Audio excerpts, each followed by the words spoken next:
अस्सलामु अलैकुम वरहमतुल्लाहि वबरकातुहू। अऊज़ु बिल्लाहि मिनश शैतानिर रजीम। बिस्मिल्लाहिर रहमानिर रहीम। रब्बि शरली सदरी व यस्सिरली अमरी वहलुल उक़दतम मिन लिसानी यफ़क़हू क़ौली। रब्बि ज़िदनी इल्मा व अमला। रब्बि यस्सिर वला तुअस्सिर व तम्मम बिल खैर। या मुक़ल्लिबल क़ुलूबि सब्बित क़ल्बी अला दीनिक। आज मैं आपको सूरह अस-सजदा की फ़जीलत और उसके बेनिफिट्स के बारे में बताऊंगी। कुरान की तरतीब में देखा जाए तो ये 32वां नंबर है इस सूरत का। इसकी 32 ही आयत हैं। ये बड़ी बाबरकत सूरत है। हदीस से साबित है कि अल्लाह के नबी सल्लल्लाहु अलैहि वसल्लम रात सोने से पहले हमेशा 2 सूरतों की तिलावत किया करता और दूसरी सूरह मुल्क। एक और हदीस से साबित है कि जुम्मे के दिन फजर की नमाज की पहली रकात में आप सल्लल्लाहु अलैहि वसल्लम सूरह सजदा की तिलावत किया करते थे। ये मक्की सूरत है, हिजरत मदीना से पहले नाजिल हुई थी। इस सूरत का एक नाम तंजीलो सजदा भी है और अलिफ लाम मीम सजदा भी है। इस सूरत में फ़तह का जिक्र है। फ़तह से मुराद फैसले का वो दिन कि इससे बड़ा कोई दिन नहीं है, यानी क़यामत का दिन। क्योंकि कुफ़ार ये पूछते थे व यक़ूलू मता हाज़ल फ़तह इन कुंतुम सादिक़ीन। फ़ैसले का जो बड़ा दिन है कब आएगा? नबी सल्लल्लाहु अलैहि वसल्लम से कुफ़ार ये सवाल करते थे, अगर तुम सच्चे हो तो आता क्यों नहीं है? इस पर अल्लाह ताला ने ये इरशाद फरमाया, उनको कह दीजिए जब वो दिन आएगा तो उन काफिरों को कोई फ़ायदा नहीं होगा। तुम्हें वहाँ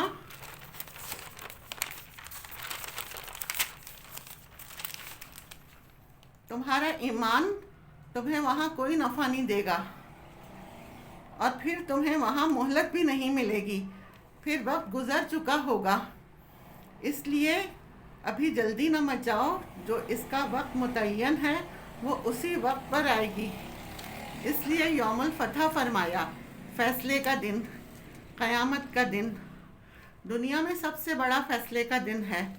इससे पहले इंसान दुनिया में छोटे छोटे फ़ैसले उसकी ज़िंदगी में आते हैं, उनसे गुज़रता है, छोटी छोटी अदालतें लगाता है, हाई कोर्ट है, सुप्रीम कोर्ट है, लगाता है, लेकिन वहाँ खुदाई कोर्ट लगेगी। इससे बड़ी कोई कोर्ट ना होगी ना है। इसका इस सूरत में ज़िक्र है। इस सूरत में अल्लाह की हिकमत का ज़िक्र किया गया है कि अल्लाह की हिकमत के तहत अल्लाह ने कुरान करीम नाजिल फरमाया। अल्लाह ने किताब नाजिल फरमाई। इस किताब को इतनी हिकमतों से भर दिया कि पहली आसमानी किताबों की सारी हिकमतें, उलूम और मारिफ इस कुरान में उसको बंद कर दिया। और जिस ज़ात के ऊपर उतारा, यानी सरकारे दो आलम रहमतुल लिल आलमीन हज़रत मोहम्मद सल्लल्लाहु अलैहि वसल्लम पर, तो आपकी ज़ात को पहले नबियों के मोजज़ात और कमालात का मजमुआ बना दिया। ऐसी बाबरकत किताब, ऐसी बाबरकत और मुक़द्दस शख्सियत के सीना अनवर पर उतरी है और इसमें हिकमतें ही हिकमतें हैं।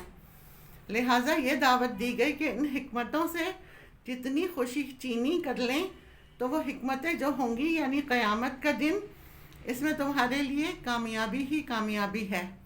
लेकिन अगर इसमें तुमने गफलत बरती और अपने मुशरिकाना शुकूक और शुबहात में पड़े रहे तो आखिरत में तुम्हारी कोई पूछ नहीं है और आखिरत में तुम्हारी हमेशा हमेशा की पकड़ है। ये हक़ाइक़ इस सूरत के अंदर बयान किए गए हैं और मकसूद ये है कि तुम अल्लाह के करीब हो जाओ, यानी सिजदे में। सिजदा तो वो है कि बंदा अल्लाह के इतना करीब हो जाता है कि उसका सर अल्लाह के कदमों में होता है जब वो सिजदा करता है। तो सिजदा एक ऐसा अनवान है कि अल्लाह के क़ुर्ब की इंतहा है ये सिजदा। इसके अगर हम बेनिफिट्स देखें, अगर कोई शख्स बहुत सी बीमारियों में घिरा हुआ है, बाज़ लोग होते हैं उन्हें शुगर भी होती है, ब्लड प्रेशर भी है, थायराइड भी है, घुटनों का रोग भी है, एथराइटिक्स भी है, वो बेशुमार दवाएं खाता है इंसान, उसके लिए ये सूरत बड़ी ज़बरदस्त है। 7 मरतबा रोज़ाना का ख़त्म करें, सुबह शाम تک صبح شام تک یہی پانی پیتے رہیں، پانی کا جگ بھر کے اس پہ دم کر لیں اور پھر وہ اسی طرح پیتے رہیں، یا تو 7 لوگ مل کر پڑھ لیں یا 3-4 لوگ مل کر 7 مرتبہ پڑھ لیں۔ یہ بہت اس چیز کے لیے مجرب ہے۔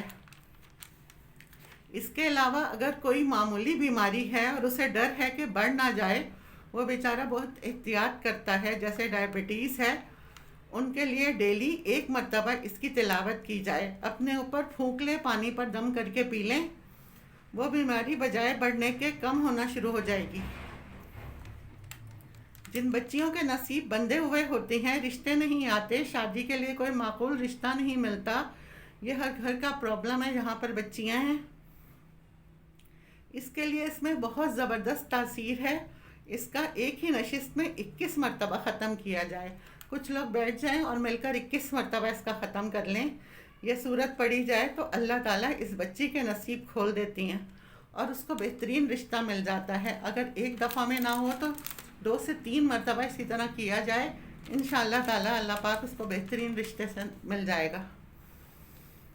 روایت ہے کہ نبی صلی اللہ علیہ وسلم نے فرمایا، جو لوگ سورہ سجدہ کی تلاوت کرتی ہیں تو قیامت کے دن یہ اس طرح آئے گی، اس کے 2 بازو ہوں گے اور وہ اس کی تلاوت کرنے والے اور اس کے مطابق عمل کرنے والے پر سایہ فگن ہوگی اور اس کی بخشش کروائے گی۔